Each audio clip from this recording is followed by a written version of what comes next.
We begin here at 5 with breaking news out of Minneapolis, where federal agents shot and killed a 37-year-old U.S. citizen during an immigration enforcement operation. Thanks so much for joining us. I'm John Adams. This marks the third shooting involving federal agents since Renee Good was killed on January 7th. We have team coverage for you tonight. Our Celine Stevens is live near the Portland ICE facility where local groups are staging protests in response to the shooting, and Jay Coulter has more on reaction from our local leaders. But first, let's get to NBC's Camilla Bernal in Minneapolis with the details on this shooting and the ongoing protests. We do want to warn you, this story does contain cell phone video of the shooting, and it may be disturbing to watch. A very somber scene here in Minneapolis. This is the area where that 37-year-old was killed, and you have people coming to essentially kneel down. Some people have been crying and essentially paying their respects to that man. But there's also a lot of anger here in Minneapolis. You're going to see a lot of protesters who, despite the freezing temperatures, have been out here to say that they want ICE out of their city. Of course, this is after that shooting that was recorded on video, and many have already watched as this man was held down on the ground by federal agents, surrounded, and then shot. You can hear multiple shots in that video. The Department of Homeland Security saying that that man had a handgun and that they were not able to disarm him. One of the agents feared for his life, and that is why they shot. Yet a lot of these protesters say they do not feel safe and they don't want ICE or federal agents in their cities. So despite the freezing temperatures, they're out here trying to get that message across. Back to you. And back here locally, our Celine Stevens is live at Elizabeth Carruthers Park, where there are over 100 protesters gathered to protest the killing of Alex Petty in Minneapolis. Celine, what's going on there? John, so this all started up around 4 o'clock, and even then there was over 100 people here. Now the number has only grown here at the park.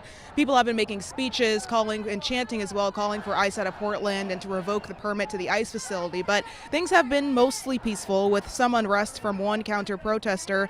A security team member told me around 30 minutes ago that he did mace 2 people, and we saw after that a third person being maced as well by that individual.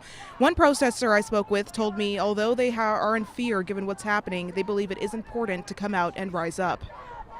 I am honestly distraught. It shows that federal escalation literally leads to nothing good. It does not protect citizens, it kills them. It could happen to anyone, community member who does Migros Watch in Portland, people who hand out whistle kits, anybody who stands on a street corner or even dares to film ICE. So protesters are actually moving out right now. They're going to start that march to the ICE facility, which is a short distance away. All the speeches and chants just concluded, and again, people are just now starting to move out, heading to the ICE facility. Of course, we'll be keeping you updated, but for now, John, back to you. All right, Celine Stevens live for us this evening. Celine, stay safe. Thanks so much for that reporting. Oregon Governor Tina Kotek and other elected officials are reacting strongly to today's shooting. Let's bring in Jake Holter now live in our newsroom with what they had to say. Jake.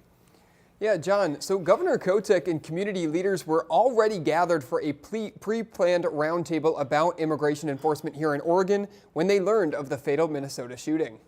It's alarming, and what we need the federal government to do is de-escalate the situation. Heartbreaking, honestly, that we are living in a world in where our own federal government is shooting down people. Another fatal shooting by federal agents prompting Oregon Democratic leaders to call on the Trump administration to pull back. We are going to continue to see violent interactions regardless of the details because of the escalation of the federal government. They need to pull back on the agents who are there, work with local government, and resolve and de-escalate the situation in Minnesota. Kotek at the same time urging protesters to remain peaceful in the face of this shooting. It is important for not only Oregonians but Americans to make their voices heard.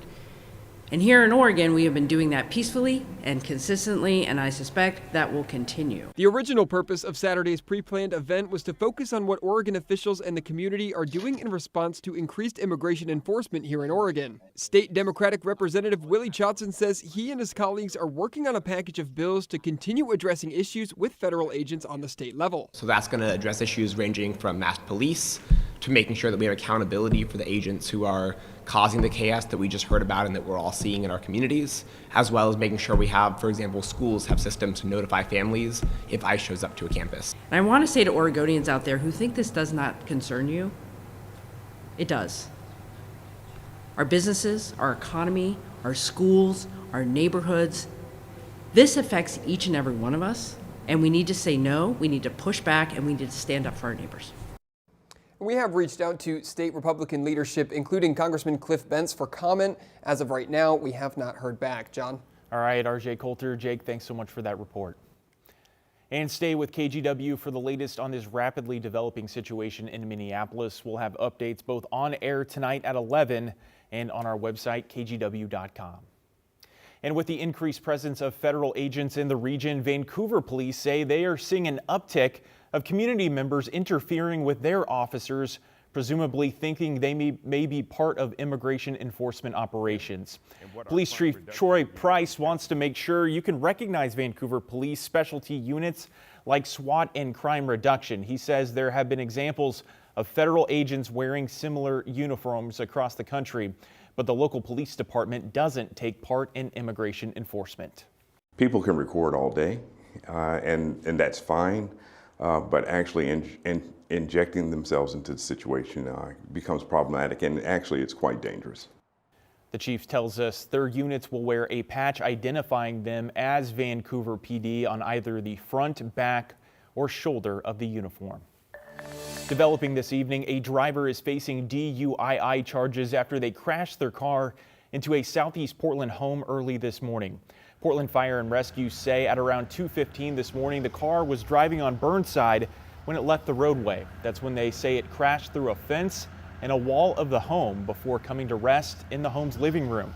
Portland Fire says they're not aware of any injuries and nobody was displaced. Portland police confirmed the driver was taken in for DUII processing. Portland fire crews are cleaning up after a northeast Portland warehouse caught fire early this morning. At around 5:30 this morning, Portland Fire says they were called out to a commercial fire near the intersection of Northeast 127th and Marks. The warehouse was home to several businesses, but all were closed and there were no employees inside. Portland Fire says no injuries were reported. The cause of the fire is under investigation. Okay, time to talk our weather here locally. Our streak of sunny and dry conditions continued again today. And it sure isn't looking much like late January here across the Pacific Northwest. Meteorologist Joe Ranieri is here to let us know when things might change for us. Joe? Hey there, John. We saw a little bit of some light showers on Thursday night, but dry, of course, yesterday and dry all day today. And that's going to continue into tomorrow as well. But the big weather story for tomorrow is going to be our cold temperatures. These are our readings from earlier this morning. That hard freeze moved through Portland, 24 degrees. A lot of locations seeing the coldest temperatures so far this winter. Cold weather advisory will be in effect through parts of the valley tomorrow. East side of the state, it was the single digits earlier this morning over in Burns. So temperatures drop overnight. Again, we have that cold weather advisory in place from tonight at 10 p.m. until late tomorrow morning. There will be areas of widespread frost with, again, morning temperatures in the low to mid 20s. Next chance at rain, the next chance at more measurable amount of rain, John, doesn't arrive until the middle part of next week. I'll let you know if that means there'll be more mountain snow in the forecast as well coming up in just a few minutes. All right, Joe, thanks so much. This weekend's chilly weather has prompted Washington County to open its cold weather shelters. Right now, the shelters in Tigard and Hillsborough will stay open 24 hours a day through noon tomorrow. The Living Hope Church in Vancouver will also be open tonight into tomorrow. A Washington County spokesperson explained why shelters in one county may be open while closed in another. Our specific geography in Washington County is that size, with green spaces and large rural sections, means that we experience cooler nights at times. And we also have different thresholds. So that's why you may see Washington County activating super weather shelters, but Multnomah County not doing so. There are several other shelters open this weekend across our area. We've got that full list on kgw.com. You can also call 211 if you need to find one.